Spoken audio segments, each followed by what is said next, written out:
Jai Hind everyone.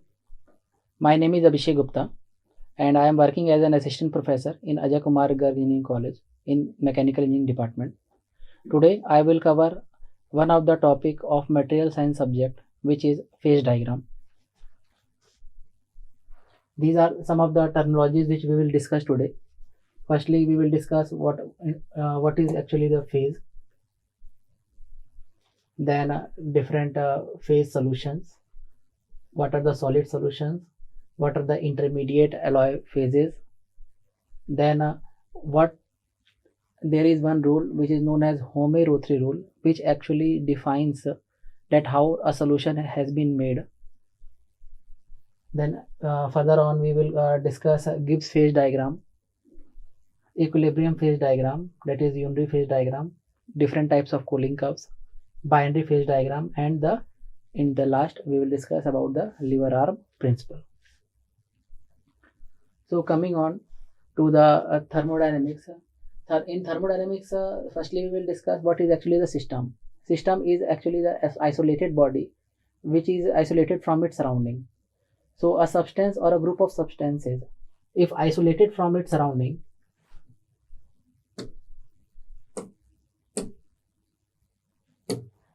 is isolated from its surrounding, and if it is totally unaffected by the surrounding, and if there is any change in the overall composition, temperature or pressure or volume, we can see that can be allowed, then it has been seen that we can actually investigate on that materials.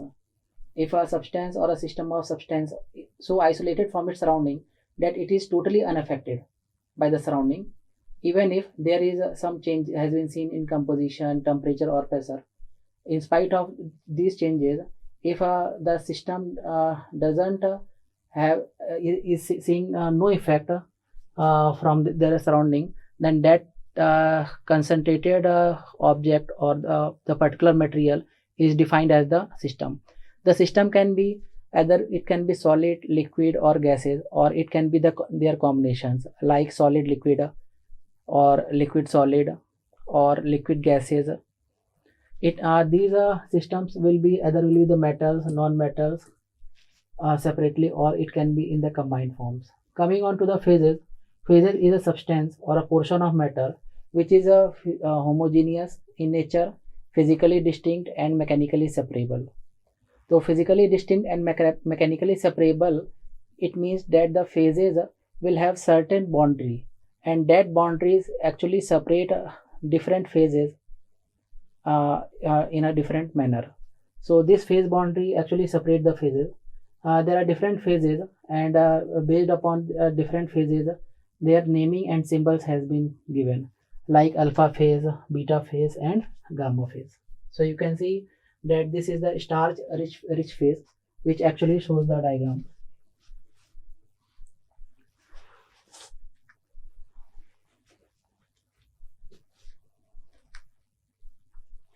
Then coming on to the components. Components are pure metals or compounds which actually forms the alloy. For example, copper, zinc are the two components which forms the alloy which is of brass. So these copper and zinc are two components which constitutes the alloys. The component of a system, it can be in the form of elements, ions or compounds. So components can exist in many phases, like it exists in water phases. Water exists in ice, liquid, water and water vapor. This carbon exists in graphite phase and diamond phase. So one component can exist in various phases.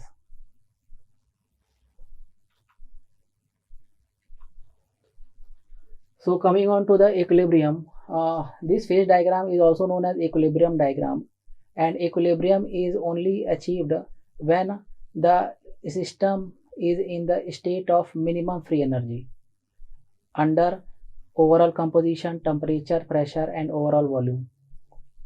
So once equilibrium is achieved, even a minor change in these parameters of composition, temperature, pressure or volume within the systems means that an increase in the free energy.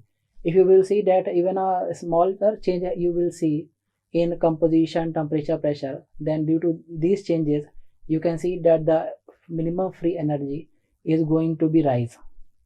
So coming on to the next, degree of freedom. Degree of freedom actually is also known as the variance of the system, and it actually defines the minimum number of external or internal factors of the systems like temperature, pressure and concentration that can be independently changed without altering the equilibrium. That is, without causing disappearance of a phase or formation of a new phase in the system. So the degree of freedom actually defines the minimum number of external or internal factors which can be changed independently without altering the equilibrium. So coming on, then next is the structural constituents. So the phase distribution in a system is not necessarily uniform throughout the structure. These phases are associated in different ways to form the structure. This association of phases in a recognizably distinct fashion is referred to as the structural constituents of the alloy. Then there are single or multi-phase solids. For example, in single crystals of a material may consist of one phase only, while polycrystalline materials may be a single or multi-phase depending upon the nature of individual crystal or the grain presents. So based upon that, all pure metals are single phase solids, whereas alloys like iron and steel, rocks, ceramics, woods, fiberglass, polymers are the examples of multi-phase solids. These single phases and multiple phases materials have some properties. For example, multi-phase materials properties actually depends upon the physical and chemical nature of the phases present, amount of each phase, distribution of each phase in relation to the other phases, and the size of domain occupied by each phase. So coming on to the alloy, pure metals, because of their poor physical and mechanical properties, are seldomly used in engineering applications. Whereas when we mix up one or more than two elements, these forms an alloy. So by mixing two or more than elements, alloy is formed, and this alloy can be used into a particular application or in engineering application where that alloy consists of the properties of their parent metals, and that parent metals properties of different materials in an alloy can be sustainably used into the engineering applications, and the benefits of that alloy can be obtained in a very broad manner. Whereas if we will use only one element, then that type of property is not being seen in a very good manner, as we can see in the alloy cases. So an alloy can be defined as a substance possessing metallic properties, having metallic bonds, and composed of two or more than two elements, out of which one is metal. So metal present in large proportion is called base metal, while the metal which is actually which is present in a smaller proportion, is known as the alloying elements. So elements can combine in different ways to form the alloys, and these elements of alloys usually show complete solubility in liquid state. However, on cooling them to solid states, they forms a mechanical mixtures or the homogeneous mixtures. So coming on to the solution, a solid solution or a liquid solution is phase with more than one component, and a mixture is a material with more than one phase. So a solute which is actually present in the minor component in a solution does not change the structural pattern of the solvent, and the composition of any solution can be varied. In mixtures, there are different phases, each with its own atomic arrangements. It is possible to have a mixture of two different solutions. So the mixture actually composed of more than one solutions, and for any alloy system at any specific temperature, there is a maximum concentration of solute atoms that may dissolve in the solvent to form the solid solution.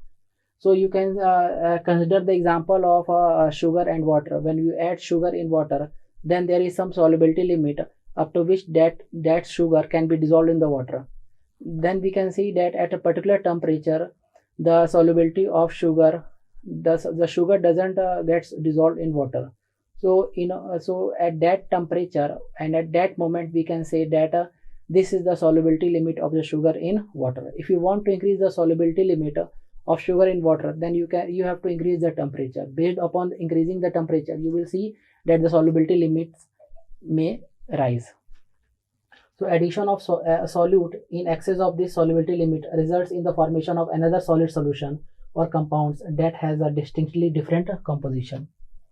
So you can see that here sugar is increasing from 0 to 100% and water is increasing from 100 to 0%. And when we draw the graph between composition and temperature for phase diagram for sugar and water, then you can see that as the temperature is increasing, the solubility limit is also increasing. The right side denote the solute solution plus solid sugar, whereas the left side denotes the syrup. It doesn't have a solid sugar because every part of sugar is dissolved when the sugar content is below 62%, and when sugar composition is more than 62%, then we can see that it consists of solid solution also and plus solid sugar also. So coming on to the phases are actually I have already said that phases are homogeneous, physically distinct and mechanically separable materials, and this has been divided into two parts. One is homogeneous phases and another is non-homogeneous phases. Homogeneous phases consists of two types. One is solid solution and other is intermediate alloy phases. Solid solution have two metals mixed within their solubility limit, whereas intermediate alloy phases have two metals mixed beyond their solubility limit. This solid solution is further divided into substitutional solid solution and interstitial solid solution. And this substitutional solid solution is further divided into ordered substitutional solid solution and disordered substitutional solid solution. And then another classification of phases is non-homogeneous phase or heterogeneous phase. These can be any combination, that is the combination of pure metal and the solid solution, and the combination of pure metals and an intermediate phase systems. In our study, we will majorly focus on the solid solution. So homogeneous phases when two elements are completely soluble when coming into the solid state from liquid state and forms compound by chemical reaction, they forms the phases known as the homogeneous phases. So each component of phases loses their own identity, property and crystal structure when this homogeneous phase has been formed by mixing two elements, and when these two elements come into the solid state, we can see that one solid solution has been formed. So solid solution is actually when two elements completely mix or dissolve in each other in liquid state as well as in solid states during the process of solidification, which results into the structure or the phase which is known as the solid solution. So solid solution forms when liquid converts into solids upon cooling. So in a solid solution there can be more than two components, but in general the metals which is in higher proportion is known as base metals or the solvent, and the other component which we actually add, which can be metal or non-metals, it is in the lower quantity, and this is known as the alloying element or the solute. So one thing you should know that one is solvent and one is solute. Solute is that material which we add to the solvent, and this solute is basically in a smaller proportion, whereas the solvent is in the higher proportion. So there are two types of solid solution. One is substitutional solid solution and another is interstitial solid solution. So solid solution is simply a solution in the solid state that consists of two kinds of atoms combined in one type of space lattice. So this homogeneous distribution of two or more constituents in the solid solution can be divided into substitutional and interstitial, and substitutional is further divided into ordered and disordered. So you can see from this diagram, in case of substitutional solid solution, one external solute atom like copper takes the position of solvent, and this nickel atom is there and only small amount of solute copper atom is there. So you can see that this copper atom actually displaces the nickel solvent atom and forms the substitutional solid solution. Whereas in case of interstitial solid solution, this solute carbon atom takes the interstitial sites in iron solvent atoms, and when these carbon atoms takes the interstitial sites of the iron solvent atoms, then these types of solution is known as interstitial solid solution. So you can see that this small spaces has been filled by carbon atom, because carbon atom is small in size, and this small size atom can be fitted only in the interstitial sites only. So that's why this interstitial solid solution has been formed. So this substitutional solid solution is further divided into this ordered substitutional solid solution and ordered substitutional solid solution. So you can see in this ordered substitutional solid solution, you can see that the solute atoms are arranged in disordered manner, whereas in case of ordered substitutional solid solution, these solute atoms are arranged in an ordinary manner. So coming on to the Home-Rotre rule for solid solution. Home-Rotre rule is actually given by Home-Rotre, which actually tells us that how a solid solution is formed, a substitutional solid solution is formed when we consider some rules according to them. So every mixture of every alloying element is constituted only when all the factors are considered in an appropriate manner, like crystal structure factor, relative size factor, chemical affinity factor, and relative valence factor. Coming on to the first crystal structure factor of the two elements, when alloy is only formed when the crystal structure of the two elements should be same, that the both material should be BCC, or the both material should be FCC, or the both material should be tetragonal, then only the alloy can be formed. Similarly, second is relative size factor. The relative size factor actually defines that the atomic radius of the elements which actually forms the alloy, the atomic radius of both the elements should not be greater than 15%. That is, the difference of the radius of atomic element should not be greater than 15%. If it is greater than 15%, that means that the alloy cannot be formed. If the relative size factor is between 8 to 15%, then the alloy system usually shows a minimum. And if this factor is greater than 15%, then substitutional solid solution formation is very limited. You can say that no solid solution can be formed. So this factor has to be considered while making a formation of the alloys. Then third is the chemical affinity factor. Greater the chemical affinity of the two elements, two metals, the more restricted their solubility is their solid solubility. So the chemical affinity factor should be considered that it should not have a greater difference in their chemical affinity, because if there is greater difference in the chemical affinity, then the alloy cannot be formed. It means that the electronegativity and electron affinity of the both materials should be comparable. Then only the alloy can be formed. If the elements have similar electronegativity, they will form the solid solution. If there has been seen that the electronegativity there is some difference, then the alloy cannot be formed. Coming on to the fourth parameter, which is a relative valence factor, that the valency of both the elements which actually forms the alloy should have the same valency. If the valency of the both material is not same, it means that the alloy cannot be formed. Coming on to the next topic, which is Gibbs phase rule. This Gibbs phase rule is also known as Gibbs phase rule, which actually establishes the relationship between degree of freedom, number of components, and the number of phases. So you can see that P plus F equal to C plus 2. So by introducing the components and phases, what is the actual relationship between component and phases? This actually relationship shows that how the phase diagram actually governs, where P denotes the number of phases, that is it can be solid phase or liquid phase or gaseous phase.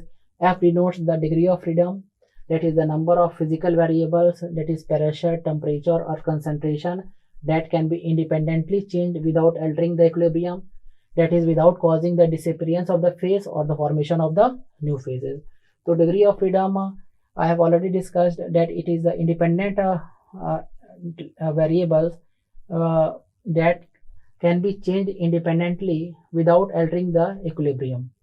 So whereas C is the number of components in the system. For example, in lead and tin components, there are two components, lead and tin equilibrium diagram. This is known as lead and tin equilibrium diagram.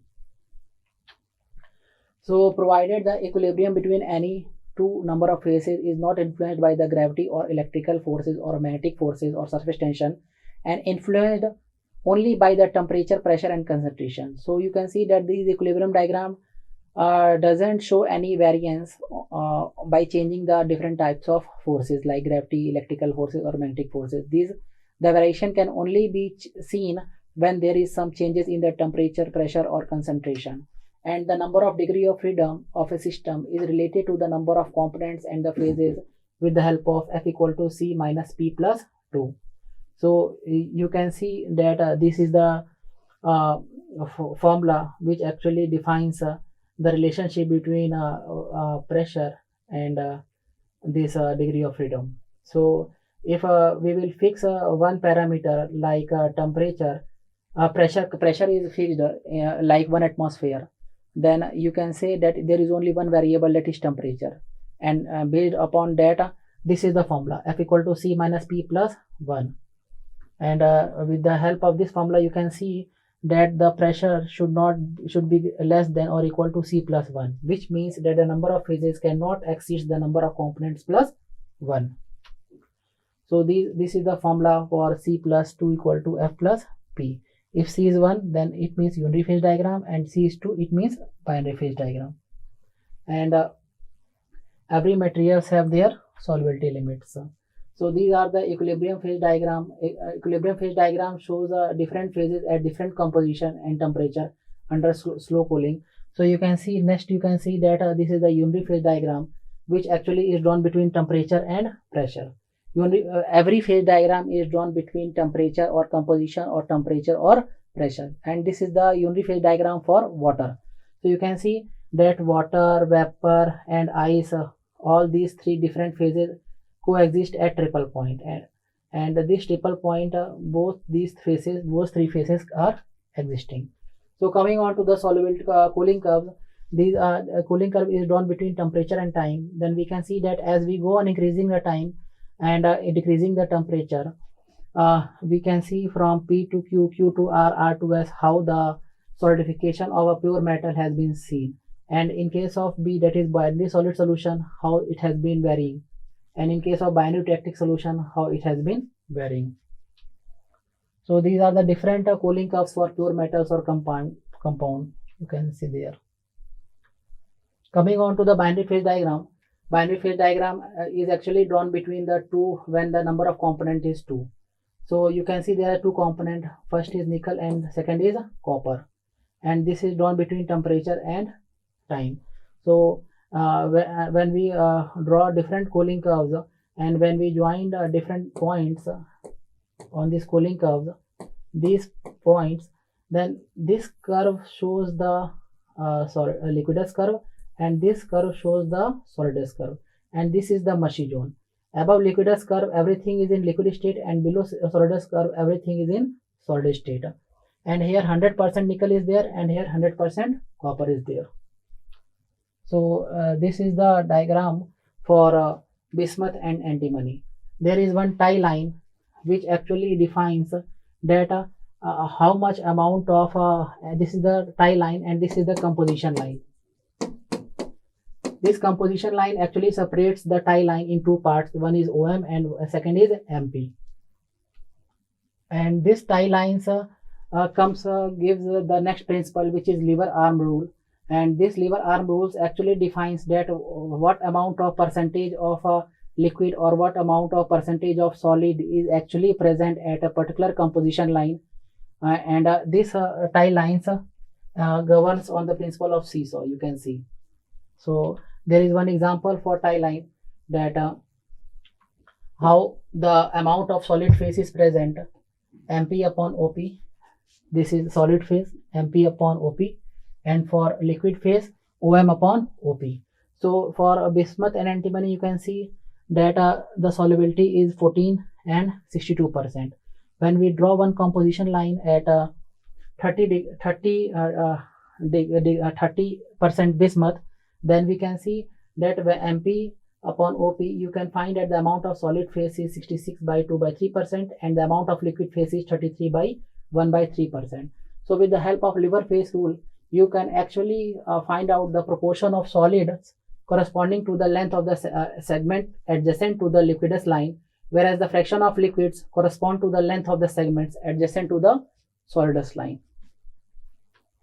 Thank you, class. If you have any problem, you can mail me at guptaabhishek@akgec.ac.in. Thank you.